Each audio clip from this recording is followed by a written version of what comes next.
Asalaamu calaykum waraxmatullaahi wabarakaatu daawadayaal ku soo dhawaada warbixinta aad uga barateen Akanso magacaygu waa Jamiila Gurxan toddobaadkan waxaan rabaa inaan uga hadlo dhowr qodob oo qaabilsan immigrationka sidaan hore idinku sheegayba live horon u soo galay maxkamadiisa ama dhexdhexaadintiisa waxay ka tirsan tahay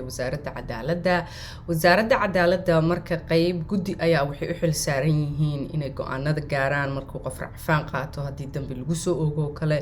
ama haddii oo muxuu ahayto loo diido wax oo kale marka inta badan go'aamadaas waa la qariyaa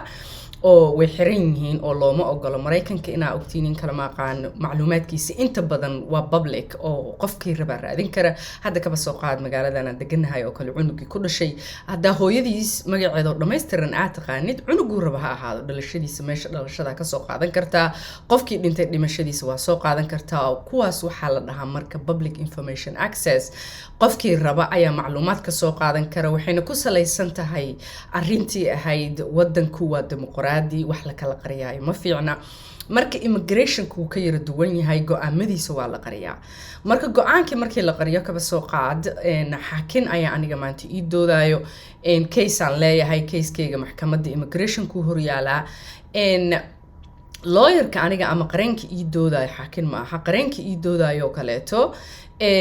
ma isticmaali karo go'aano ay horey guddigaas u gaareen because go'aanadii ay gaareen oo dhan way qarsoon yihiin markii laga reebo sanadkan taas waa la bedelay faa'iidada in go'aanadii horey loo gaaro public laga dhigo oo qofkii rabo uu heli karo ay leedahay waa maxay kaba soo qaad case-kaaga case u eg ayaa la bixiyay 10 sano ka hor 5 sano ka hor qareenka kuu doodaya ayaa wuxuu leeyahay hebel iyo hebel maxkamad heblo go'aan hebel ayay gaartay saasaynu u shaqaysay annagana wayna saameynaysaa maadaama maxkamadan qayb saan oo kale ay horey go'aan uga gaartay waa in ana la isiiyaa waxaa la dhahaa sharciga markii loo eego wad kelimadaas precedence ama wax horey u dhacay wax horey loo arkay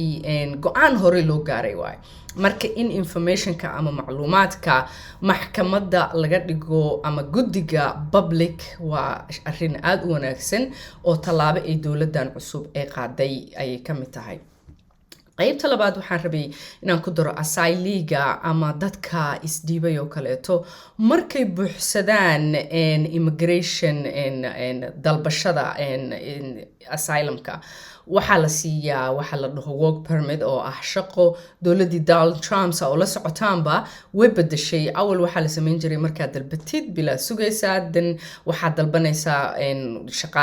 kaarka lagu shaqaysto marka kaysaska asylum-ka ah in laga gaaro go'aan waxay qaadataa sanado qaar waa arkay 10 sano ka badan qaata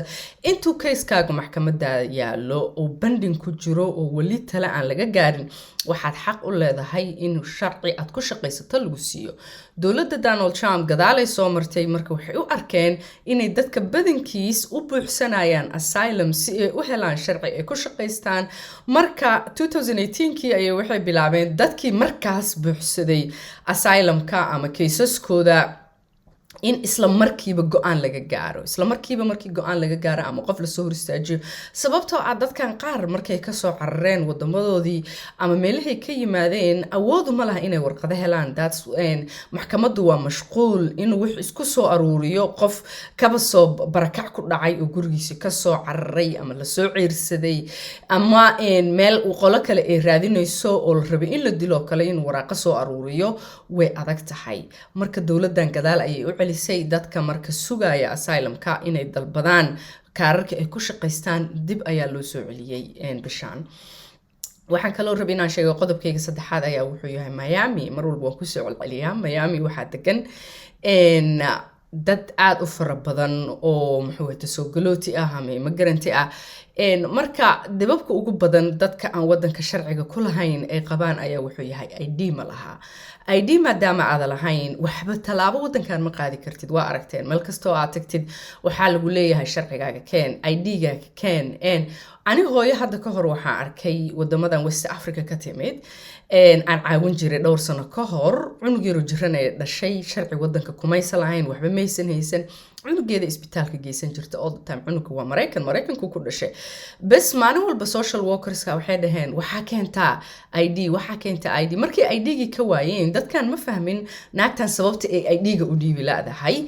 then waxay u waceen child support ka u waceen oo child services ka loo wacay child support ma child services ka ayaa loo wacay child services ki markii loo wacay child services ki cunugtii naagtii cunugii waa laga qaatay curyaanka ah waxa la yiri dayacayaad keentay oo neglect samaysay sababta the whole thing muxuu ka yimid inaysan ID lahayn marka Miami-Dade County ayaa waxa laga soo saaray in non-profit uu u sameeyo dadka aan wadanka sharci ku lahayn ID oo ah community ID aan u dhigmin ID-ga gaariga lagu wado laakiin u ogolaanaya aqoonsi hadda ka soo qaad marka iskuulka dhigatid oo kale waa ID aqoonsi waay hadda meelaha marka tagtid oo kale hadii lagu weydiiyo sharciga gaari wadida shatiga ama laysankaaga oo aad wadanin waxay ku leeyihiin anything oo sawirkaaga ku dhagan yahay magacaaga ku dhagan yahay noo dhiib ani mararka qaarkood waxaan isticmaalaa dhowr iyo 10 sano ka hor ID-gii aan ku dhigan jiray high schoolka ama jaamacadda kulli way ku shaqeynayaan sababtoo ah magacaaga iyo wajigaagii oo dhameystiran ayaa ku yaalo marka ID noocaas oo kale in loo sameeyo oo aqoonsi kaliya ah oo wax kale ahayn qaybta dadka aadka u qusaysa oo dadka aad u xiiseynayaan ayaa waxay tahay in xasuusataan in kala maqaan public charge ama waxa loo yaqaan Soomaalida ay u taqaana cayrto kale waa tii aad loo adkeeyay waa tii dawladda Donald Trump ee cagaha dhulka ku dhufatay waa tii dad badan ay qalqal ku riday marka sanadkan ama February gudaheeda dawladdan Biden ninkeeda Mayorkas ninka xukuma DHS ka ama Homeland Security-ga gadaal ay u celiyay sharcigii uu Donald Trump soo saaray kaas oo ahaa in dadka lagu faquuqo ama lagu eego ama aad loogu isticmaalo in ay muxuu ahayd hadduu cayr qaatay oo kale waxyaabaha lagu xukmin doono maxaa kamid ah sida qofka laga baqaayo kaleeto inuu institution galo ama meel ku hayn galo oo waqti dheer lahaayo oo dawladda uu ku noqdo dib qofkaas kale in la xukmiyo laakiin dadka aan lagu xukminin ama sharciyada aan loogu diidin ama go'aan aan looga gaarin sida qofka hadduu qaarto kale food stamping oo kale sida cuntada caawinaada oo kaleeto ilmaha muxuu ahayd kaararkooda caafimaadka waxyaabaha Medicaid-ka waxaa loogu talgalay dadka faqriga ah oo kale qofka markuu qaato oo kale inaan lagu xukunmin oo sidii hore ayaa ceyrta lagu celiyay oo waa laga bedelay sidii Donald Trump ka dhigay intaas ayaan rabay inaan idin sheego maalin wanaagsan